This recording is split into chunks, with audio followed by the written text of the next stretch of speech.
आज कहानी एक ऐसे स्टार की जो अपने घर से निकलता था तो हर चौराहे पर उसके आदमी ग्लास से लिपस्टिक निकालने का काम करते थे। जी हाँ, मैं बात कर रहा हूं काका की। I hate tears Pushpa. आप समझ ही गए होंगे, राजेश खन्ना।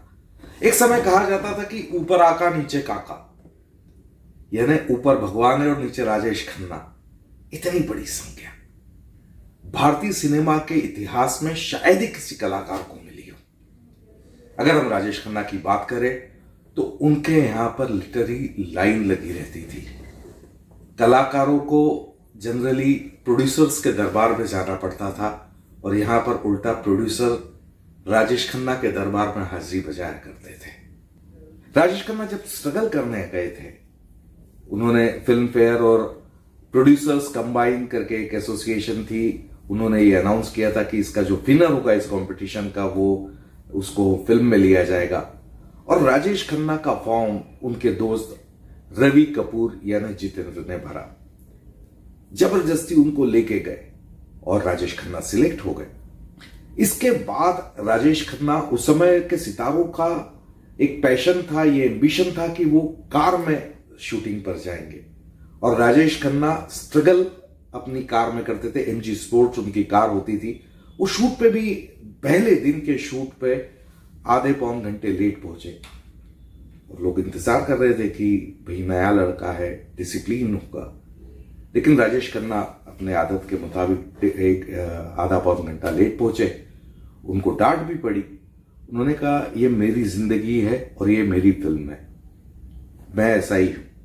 तो इस तरह के एटीट्यूड से राजेश खन्ना ने काम किया। वो जब जीवन में आगे बढ़े, 17 back to back super hit फिल्में उन्होंने दी।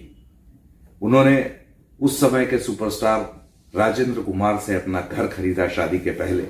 डिंपल से शादी के पहले उन्होंने वहां पर बैंड स्टैंड पे अपना बंगला खरीद लिया था। उस बंगले का नाम था डिंपल। राजेंद्र कुमार साहब को लगता था कि डिंपल उनके लिए अनलकी, क्योंकि डिंपल लेने के बाद उनकी कई सारी फिल्में फ्लॉप हो गई। तो वो बंगला उन्होंने राजेश खन्ना को बेच दिया और वो बंगला राजेश खन्ना के लिए इतना लकी साबित हुआ कि वहां पर आने के बाद राजेश खन्ना ने कभी पीछे मुड़कर नहीं देखा।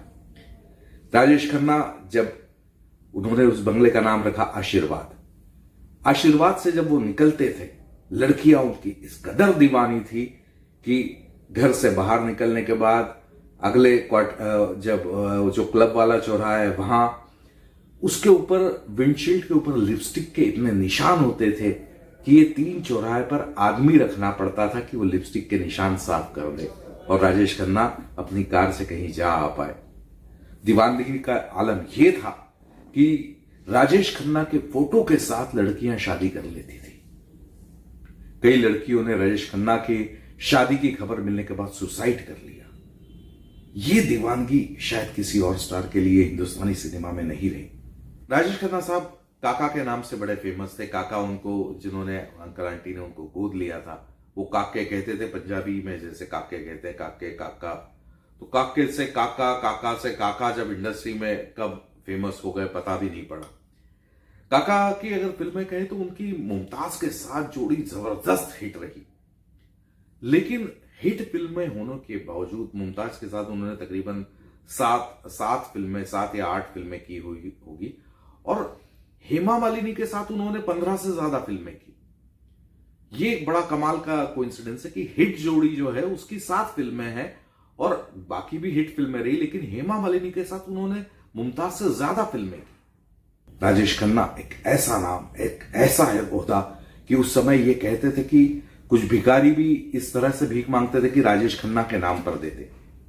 पूरे निर्माताओं की लाइन लगी रहती थी। एक बार राजेश खन्ना साहब को पुलिस का ऑपरेशन के लिए वो हॉस्पिटल में भर्ती हुए तो उनके पास में 4 प्रोड्यूसर्स ने भी अपने आप को एडमिट करा लिया कि वहां पे वो बाहर आएंगे तो उनको पकड़ लेंगे।